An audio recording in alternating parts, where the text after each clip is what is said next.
Senator, are you unmuted? Say something, please. 7 years ago, our Here we brought go. forth on this continent a new nation.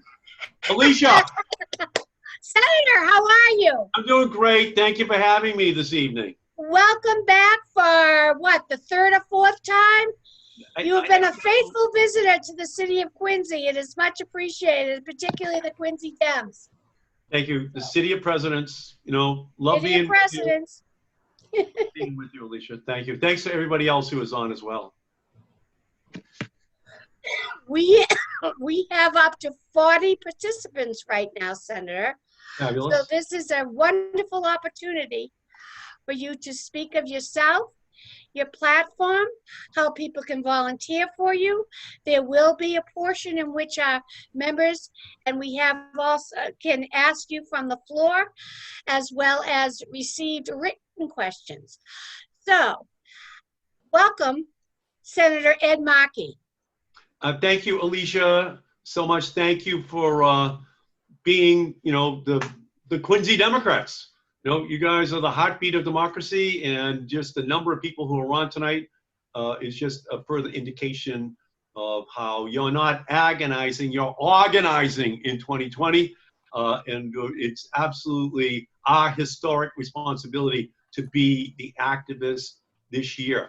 And I think I saw John Keenan in one of these squares. It's like being on Hollywood Squares here. I think I saw John. Thank you for all your great leadership. And Bruce Ayers and Taki Chan, Ron Mariano, just all great leaders and helping me in my campaign. So I thank each and every one of you and everyone who is on this call. So, what I've tried to do is to be responsive, obviously, to Quincy. When you talk about the compressor station, I was there fighting to make sure that on the Quincy, Braintree, Weymouth line, that they would know they were in for a fight, and I've been in that fight right from the very beginning.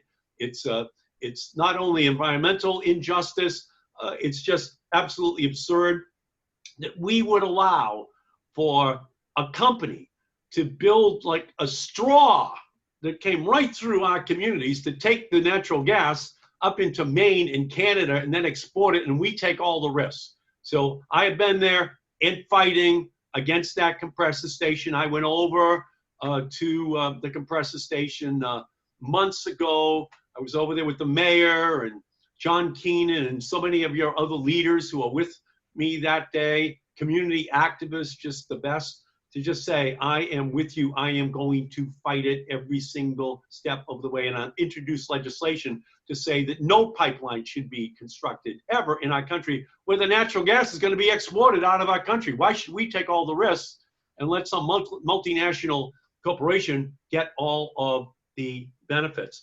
And I've also worked with the community on FEMA, on the seawall infrastructure at Howe's Neck to make sure that that funding came in. And I'm proud to have been able to partner with the leaders in the community on that issue. And I'm committed to full-time, year-round ferry service. And when we do this next infrastructure bill, coming out of the United States Senate, I want to make sure the funding is there so that Quincy can get that full-time, year-round ferry service. We're in a period of time right now that is the most challenging of my lifetime and of your lifetime. We have a racist president who has been criminally negligent in his handling of the coronavirus from day one. And also now, unfortunately, channeling the worst of George Wallace and Richard Nixon in 1968 in order to create racial divides in our country, deliberately so, in order to get himself reelected. And what we can see from the coronavirus, we can see who the essential workers are. They're disproportionately Black and brown and immigrants. We have a responsibility to make sure that we have an FDR moment next year where we pass the child care, pass the sick leave, pass the income guarantee legislation so that people get what they need, these essential workers in our society. They've been protecting us. We're going to have to legislate so we protect them as well. And I've been working very hard on the coronavirus package. I was the leader in the effort to make sure that the 250,000 gig workers, independent contractors that we have in our country, qualified for the $600 a week unemployment benefit. It's going to run out in the end of July, and that's why we're going to have a huge fight with Mitch McConnell. The epic battle of my whole career is about to unfold in the final 2 weeks of July on the Senate floor. Are we going to provide benefits for small businesses, for gig workers, for all workers, to get the unemployment benefits, to get the health care which they need, to get the PPE which they need, to get the testing, to get the contact tracing which they need? And so I fought hard in those initial packages to get the funding which was included in, and I'll just mention this parenthetically, including a $300 million fishing program, which I was able to work with Elizabeth in order to get the Alaska delegation to go along with us, because we're the two largest fishing states. And that's $300 million in for our fishermen as well. I'm very proud of that as a part of this whole package. And then when it comes to George Floyd and his murder and what it has done to our country, which is have millions of people up and standing shoulder to shoulder, all races, saying that this must end, that we have systemic racism which is built into our society, into our criminal justice system, our economic system, our healthcare system, our education system, our environmental system, environmental justice. It's all there. We can see who is most adversely impacted. So we have a responsibility to act. So I've introduced legislation with Elizabeth Warren to repeal qualified immunity, so that if a police officer murders an individual, the family should be able to sue that individual, that they should not be protected. They should not have immunity. They should not be able to act without accountability. And so I'm fighting to do that, as well as fighting to eliminate the distinction between crack cocaine and powdered cocaine. Why is powdered cocaine punished at 18 times less the rate than crack cocaine? I'll tell you why, because powdered cocaine is a white crime and crack cocaine is in the minority communities. That has to just be eliminated, gone. We right now in America, we have 25% of all of the prisoners in the world are imprisoned in the United States. We have 1/4 of all the prisoners in the world. We only have 5% of the population of the world. 1 in 3 women who are imprisoned on the planet are imprisoned in the United States. We're only 5% of the world. We have 1/3 of all women who are behind bars. There are more African American men in prison right now than the total number of slaves that were in the United States in 1850 in our country. So the day of reckoning has arrived in terms of our criminal justice system, and the need for us to make the changes that are necessary to guarantee that we no longer have a system that is criminalizing being poor, having mental illness, having substance abuse problems, being black, being brown. We just have to overhaul this system. So I've introduced legislation with Senator Cory Booker, who has endorsed me in this campaign. It's called the Next Step Act. And that law will just go down this checklist of historic injustices in order to make sure that we are able to root it out of our system. And by the way, he also has a bill calling for a reparations commission to be constructed. So we have this discussion in our country, going back to the original sin of our nation, which is slavery, which is this crime that we committed as a nation against an entire people. And that day of reckoning is arriving. We need a reparations commission so that we can decide what is it that we owe to that community, because they just have not been able to enjoy the full benefits of being Americans. And it's time for us to admit it and to do something about it. And I go the next step as well. And I will say that when Alexandria Ocasio-Cortez and I introduced the Green New Deal a year and a half ago, we were just so criticized. Oh, it's socialism. You're talking about frontline communities. You're talking about minority communities. You're talking about intersectionality. You're talking about ensuring that Black and brown people breathe better air because white people have always breathed better air than minority communities have. Well, doesn't seem so radical anymore. Doesn't seem so radical anymore. Coronavirus, George Floyd, they've made it quite clear that this racial injustice goes to our environmental system as well.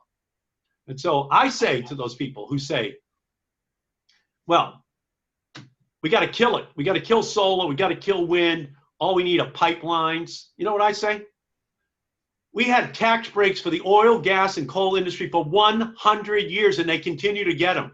Give us the same tax breaks, the same socialism for wind and solar, all electric vehicles, storage, battery technologies, energy conservation strategies. We will bury the fossil fuel industry within a generation while creating millions of good paying jobs for people in our country. So it's time for us to ensure that we stand up and that we say once and for all that regardless of the part of our society, including the environment, that we are going to change it. So that was the goal that Alexandria Ocasio-Cortez and I had when we introduced the bill. And I think our moment has arrived. We have to think big. Think big on that. Think big on Medicare for all. 30 to 40 million people have lost health insurance. The largest single cause of bankruptcy in America. 2/3 of all people who went bankrupt last year, healthcare bills. Healthcare bills. We're 46th in health outcomes in our country, even though we are by far first in paying for health insurance. We're 46th in health outcomes. We're 35th in life expectancy. We're not even getting what we're paying for. And we have to change it. And we need to do it in a way that thinks big. Big on the environment, big on healthcare, big on education, so every kid can afford to go to college. I was a commuter. My father drove a truck for the Hood Milk Company. I'm a United States Senator. That wasn't on the scoreboard when I was born. My father, who grew up on the first floor of a triple-decker in Lawrence, I wasn't on the scoreboard, but I got access to opportunities. My father was a local union leader. He always told me, Eddie, unions are what make America great. And you are the beneficiary of all those unions. We have to strengthen these unions. We have to make sure that we have that solid core of support across our entire nation. So all I can say is thank you for being on this call. And I'll just finish with one final issue. My mother, I'm in my dining room right now in Malden. I'm in the Markey compound here in Malden. This is the dining room where I grew up as the son of a milkman. And so I live in the same house. And my mother, she was a brilliant woman, senior class president, but she couldn't go to college because her mother, my grandmother, died when she was 17. And so my mother had to raise the 3 younger girls. That's just what the system is. One of the girls has to stay home. Well, that was my mother. So when my mother was 37 or 38, she married the milkman, my father, who was 34. And then I was born 1 year later than the twins, 3 boys in 1 year, age 39 and 40. So I had to be a commuter to college and law school. But my mother was driving us. She could do calculus for fun at the kitchen table. When she contracted Alzheimer's, my father said, you know, Eddie, it was an honor that your mother married me. And we have to try to keep your mother here in the dining room. We'll put the bed here. We'll keep your mother here in the dining room. So at age 78, 80, 82, 84, 86, 88, 90, my father, the right arm of a milkman, is the strongest right arm of any person. Kept my mother here. And I helped him here, helped him to do it, accomplish this mission, which is why I lived here, why I lived here in this house. And so I founded a program in 2014 to find the cure for Alzheimer's by the year 2025. It's going to wind up being a $25 to $30 billion program. Because right now, 5 million Americans have Alzheimer's. Many families already have it.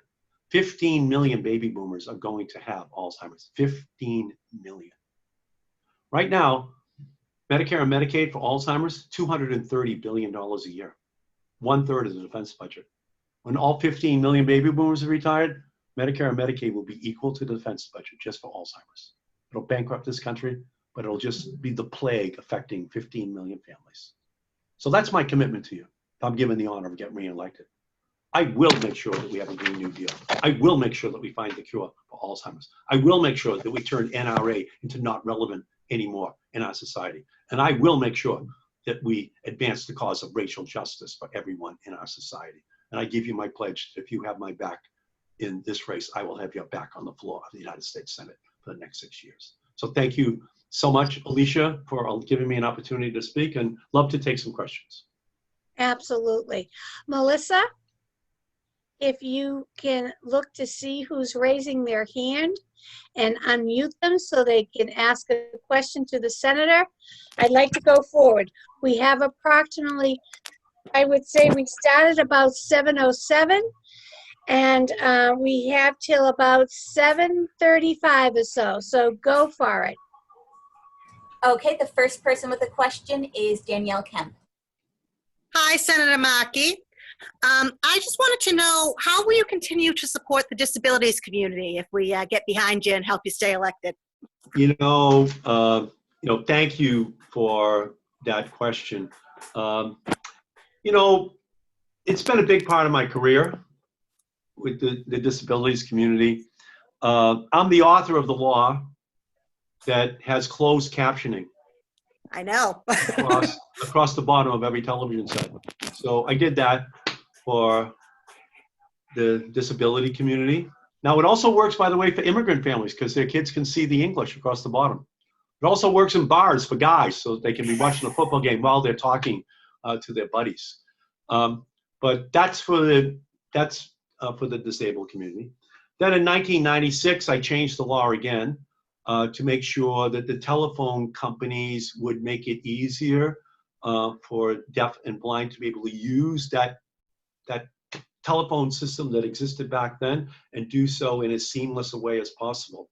But then in 2010, that was the big moment because my law was signed by Barack Obama. I was standing next to Stevie Wonder in the White House when he signed it. And that law took every wireless device, all the devices that we're on right now, the wireless devices that people walk around with all day long, and it mandated that every wireless device has to be totally accessible to the deaf and blind community. So they can be fully integrated into the economy, fully integrated into the educational and social fabric of our country. And I'm very proud of that law. It not only, it turns out, benefited 20 to 30 million people in the United States, but it's now the standard for the whole world. Because now every wireless device sold in the world has that as their standard. And I give you my pledge that if I'm allowed to go back to the Senate with your support, that I will continue to work to make those kind of fundamental changes in our society. Again, if you think about it, the technologies themselves discriminate, right? They discriminate. And if you don't go in and root out that discrimination, then people are just going to be left out and they will never be able to maximize their God-given abilities. So I'm proud of that revolution, and I promise you it will extend to any area where the disability community needs help. So thank you. Okay, great. Our next question is from Judy Capobianchi. I apologize for butchering your name there. And so I'm just going to unmute her now.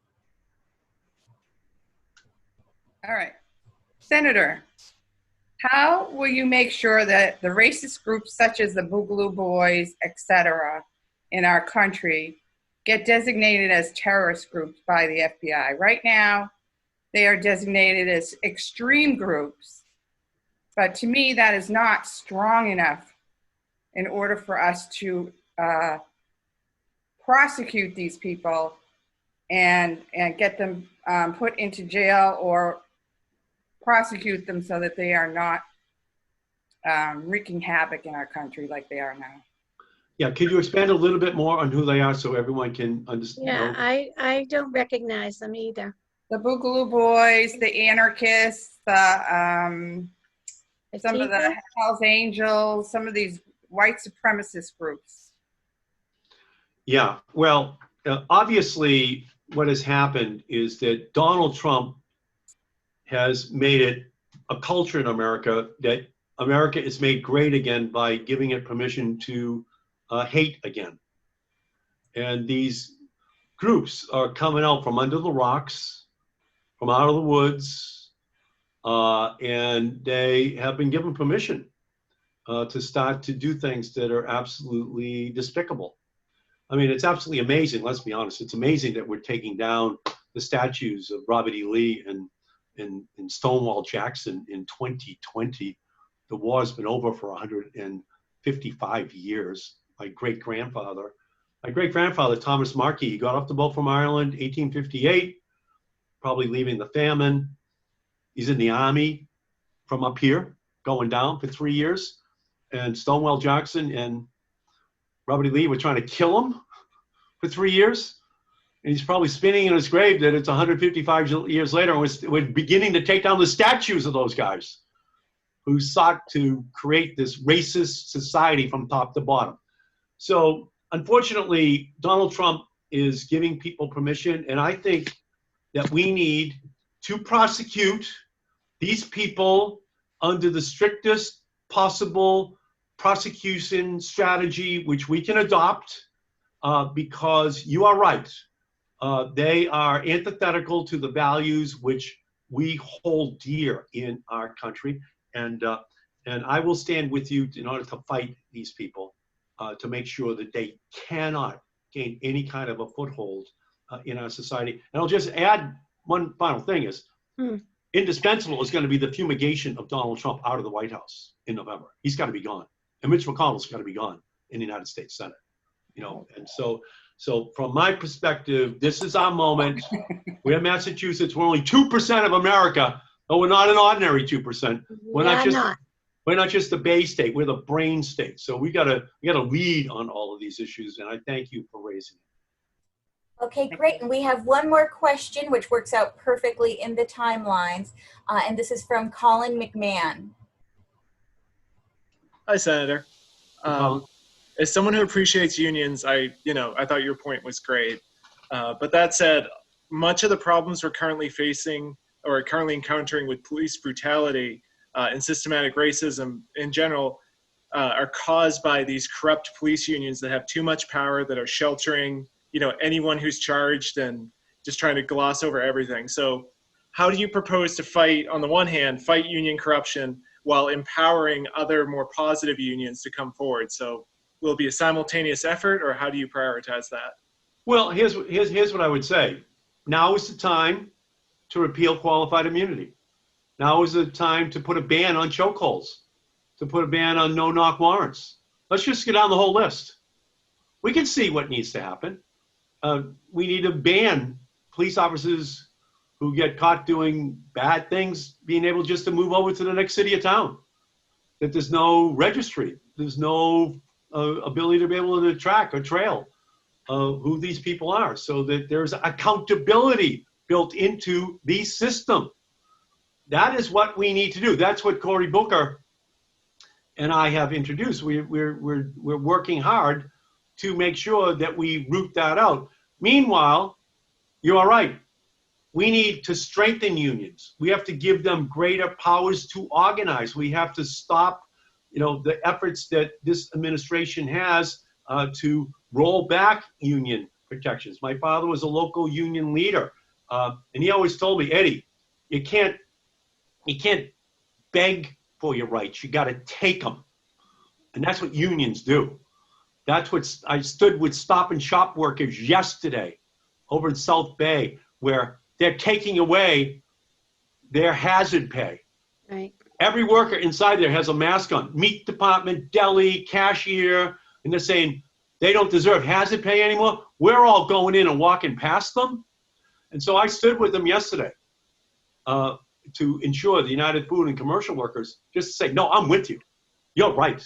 You're standing up to this power, and we have to make sure that we guarantee that that's something that we strengthen in 2021. We put the laws on the books so that unions can be organized, and that we continue to broaden the this strength which people need. Ultimately, the success which we've had in our country is on the backs of unions. And if we don't understand that, then we are foolish. We are just absolutely foolish. And I'll say this one final thing. The one thing I'm going to work very hard to do in the final 2 weeks of July, which will be the epic battle of my career, it will be to make sure that the funding comes back to the cities and towns so that we don't have massive layoffs of teachers, of police, of fire, of healthcare workers. So that the post office doesn't go down. And you know why the Republicans want to do all those things? They're all unions. They're union workers. And so my unfortunate observation, however, is that the red states are now suffering what we were suffering 4 or 5 weeks ago. And that maybe the mayors down there realize you need the federal government to come in and to help you. Otherwise, we're going to see a tragic loss of jobs for teachers, police, fire, other workers in our society. And I'm going to get down there. I'm going to make it the biggest fight I've ever fought to make sure we get somewhere between $875 billion to $1 trillion that goes back to cities and towns, so that those union workers are thanked for being the frontline protectors of each and every one of our families. So, Alicia, thank you so much for the great honor. Thank you. We have time, Senator. If Melissa, one more quick question. I'd like to give him the opportunity. Is there any out there? No, those were the 3 people who sent forward questions. Okay, then I'm going to ask you quickly, Senator, a written question that was forwarded to us. I want those voices to be heard. Is what are they doing now or plan to do to ensure Mass teachers' voices are part of the state's decision-making process surrounding COVID and in getting our kids back to school, but safely for both the kids and the students? On the federal level, how can you participate in that discussion? Well, of course, Betsy DeVos is vying as the single worst cabinet member of Donald Trump, and she can't be removed soon enough. I think we have to fight here in Massachusetts. Well, I will say this, in the coronavirus package coming up, we got to make sure that the PPE is there for teachers. We got to make sure the testing is there for the kids. We got to make sure the contact tracing is there for these schools. We have to get the funding back into the schools. Otherwise, the teachers are going to be put at risk. The kids are going to be put at risk, and then their families are going to be put at risk. So we should not romanticize how easy this is going to be. And ultimately, it's going to take money. It's going to take money. A vision without funding is an hallucination. Without the money, without the funding, for the testing, for the PPE, it's going to be dangerous to have children be put back in school. And we have to make sure that is the precondition to doing it. And the teachers are right to be raising these questions, because ultimately what's happening in Arizona and Florida and Texas right now could just start and revisit us in the next couple of months, because we have this criminally negligent man in the White House. So we're going to fight very hard to make sure the funding comes in. They didn't want to put in the money for testing the last time. We fought it. We got it. They didn't want to put in the $75 billion for hospitals. We fought them. We got it. We're going to do the same thing in this fight to make sure that the teachers and everyone else gets the help which they need. These are heroes on the front line, but heroes need help. And I promise you, I will be there in these final 2 weeks of July, just battling as hard as I can for those resources. So again, Alicia, what a great honor. Thank you, Senator. I can't thank you enough. And I want to say this on a very personal level, but many of our members well remember my dad, who was a staunch Democrat for many years. And he was an ex-POW. And we're getting off the plane in Washington, D.C. as you're coming back to Boston. I could not believe it. You had sent a letter to my dad honoring him for being allowed to place a wreath at the Tomb of the Unknown Soldier on the anniversary every year of April 19th, remembering all of our American prisoners of war. You sent him a letter expressing your appreciation to him. and it will never be forgotten. And I can't thank you enough. Thank you very much. Thank you, Alicia, and God bless your father and your family for your service to our country. Thank Well, God bless him. He was an incredible man, but I can't tell you how much he appreciated you acknowledging the fact. And I'm the chair, and I have the ability to express those remarks and sentiments to you, and it's sincerely appreciated. That means the world. So, Thank you. thank you. And with that, keep fighting for us, Senator. Thank you, Alicia. Thank you to everyone you. who is on this call. Thank you for everything you're doing it. And you're the city of presidents, and the city of presidents has to make sure that the president who's there right now just goes down as a footnote in history. So let's band together. Let's get it done. The sooner the better. Thank you so much for your time, Senator. Have a good Thanks, Alicia. evening. Thanks to everyone else. Thank you. Take care.